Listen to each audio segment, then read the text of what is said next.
Hi folks, good afternoon. I'm Dom. I'll be taking you through the excavation at Cowans Close, as we've creatively titled Iron Foundry.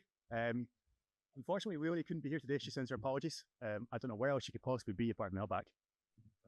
We know it. So, we undertook an evaluation in November of 2023 ahead of a residential development in south side of Edinburgh. So you can see here, Cowans Close is located just by, I think people will know where St Patrick's Square is. It's between Clark Street and Leonard Street, and it was formerly an open car park that would now be turned into flats. What we found in the evaluation was the remains of several kind of 19th, 20th century buildings. We came back in January of this year to expand upon that. And what we found is the remains of a foundry in this northern section. I don't know if anyone can see laser, not especially. We found 7 buildings in total. The northern half, buildings 1 to 4, we think comprises the remains of an ironworks foundry itself. In the southern quadrant of site, you can see we have 3 buildings. We believe those are more residential remains. So, building 1, so I'll start with that, is a rectangular building that we believe extends out with the site. So we didn't quite find the rest of it. We only found what was within the site boundary itself. The entire structure is a site of a couple of different phases. So it's been rebuilt and reused over its lifespan. You can see here the first such event took the form of a sandstone built building, but with internal brick structures, which can be characterized by this internal flue that was following the southern wall and heading up and around to head out of the site again. On top of this, we had all of these remains here. So you can see the same flue you just saw in that photo, street out here, that's under there.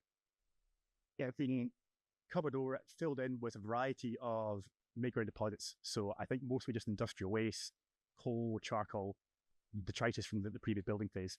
On top of it, we had this amazing flagstone surface, as well as what I'm taking to be another small brick chimney, which is the large red square you can see there. After that, the entire thing was then smashed apart and had several big, large drains put through, which was very annoying. Made the whole thing a bit messy. So, on the right hand, you're here, right? What you can see is building 1, the flagstone surface here. Building 2 is right here. At some point in its lifespan, I think the wall between these two was either knocked down or a door was put into them. It was then filled in, the gap was filled in, and you can see these flagstones are put in. And what I think has happened is they've turned 2 buildings into one to make a larger industrial space. This is a 3D LiDAR image that Leonie very painstakingly put together for us. And you can see over here, building 1 in that square, that lovely kind of flagstone surface that occupies the middle, and then this L-shaped building 2. You notice this large building here, this is a massive chimney stack. We believe it's the original one. It's been rebuilt a couple of times, especially you can see the damage at the front. And we only got it tilt for us. Not quite sure why. And then you'll notice this dark spot here and inside building 2 and also the north end. This, we think, is a redeposited topsoil material. We were finding it was essentially topsoil packed with charcoal. We're not sure quite where it came from, if it's the original deposit and they just built on top of it, or if it was carted in specifically to be used as floor material. In building 2, there was very, very little in the way of floor deposit. Apart from that one small section cobbled surface you can see there, the rest of it was just packed dirt. We're not entirely sure why. This is the 1852 Ordnance Survey 6-inch map, and you'll note that it gives the best representation of the site as we found it. So building 1, you can see we're missing the rest of it is currently shops. I'm told we're not allowed to demolish the rest, but I would echo. Building 2, lined up very nicely there. Buildings 3 and 4, and obviously the residential block down inside. This is a close-up 3D LiDAR scan of the furnace itself. You can see at the front, along its front edge, that it has been rebuilt. So most of the site was very well dredged, very well cut sandstone blocks. Any later works, smaller kernel structures, or rebuilding efforts were largely done with red brick. Most of these bricks were unstamped, though we did get a few that were Nidri and I think it was White House were the stamps on them. As you can see, this chimney was a very substantial structure. It was also seemingly integral to the wall, or rather the walls were built around the chimney itself. We dug down to the base to see if we'd catch it. It was built straight on the natural, which kind of leads me to believe that that dark topsoil deposit was in fact redeposited. And that's just another good look at it there. You can see up in this area to the top left, we had an external working area. This was covered with large, again, well-cut, well-dressed sandstone flagstones. It was quite severely truncated, but we did also find this amazing, massive sandstone bowl. We think it is for quenching purposes. To give you just another idea of the site, we can see building 2 there. So with 1 to each corner. Building 3, which we'll come on to in just a minute, we've got to find that top bit. And then still the 4, the building 4, St. Jason buildings 4 there. Out of this section right here, we found a waste refuse bit, which we also got this lovely piece of ceramic that came out John of Ivory Forestry is 17th century garden, and so it is a bracket on. So a group of old in the site by having a group of so we also found 2 shirts that everything else was just a mix of normal bed itty, so it might use actually what's you can see it better than you did last thing door. There is the bowl itself.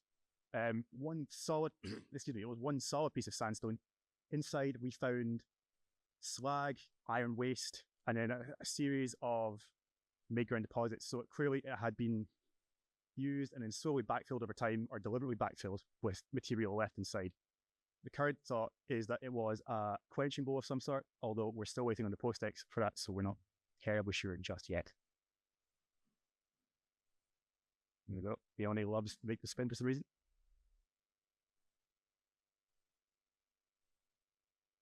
So, building 3, it should see up to right there, was unfortunately very, very end. All we found was, again, really nicely dressed sandstone walls with some bits of brick modification. Ultimately, the building itself was very truncated. I just really moved altogether. Building 4 was much more interesting. We found remains of several industrial processes. So one of the cool aspects we noticed down at the bottom of the screen there was a well. This well was built as part of the original structure, and was built into the wall. Seems to have had access in both inside and outside. You also had several brick lines, kind of kilns or troughs, presumably for the forging process, but still the industrial flux ions. But there were signs of later modification as well. So in this area, to the top, you can't get it. They had right to the planks with a small oven and chills in there. It links to the chimney that was built into the wall. Based on the destruction of the chimney, we believe that this was a later addition. This is not part of the original structure. It's a pre-leak. What was obviously changed of a thing, you can add in bits and take it away. I do the right. Yep, this is the cine. Never nest pictures in there. There is the well. That is the furnace setting. The show with that bit of area, and the chimney. You just see it like so it's finding it. The chimney was somewhere in here, but was just packed in, but down to it. The well was lovely to see. Really nice, arched, dressed stone. The well itself is filled with rise and wear. Military and other den washing didn't know. We're against the hopefully we'll get some nice wood to things. Maybe that. Monster way we could.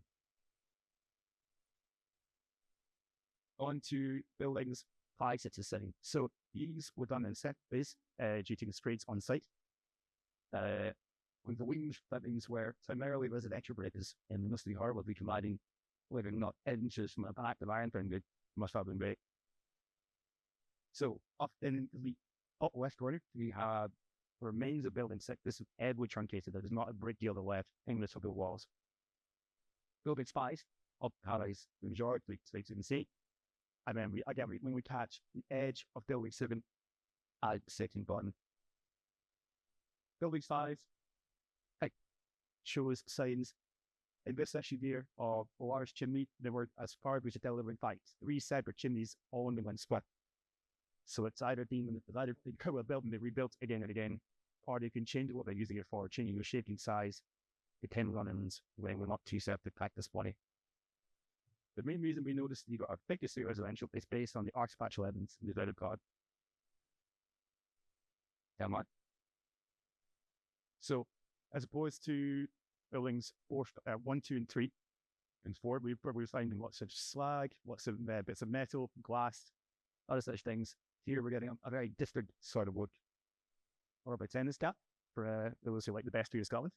Game pieces, degrees, styluses, all that sort of stuff. It paints a very different picture to what we're normally at.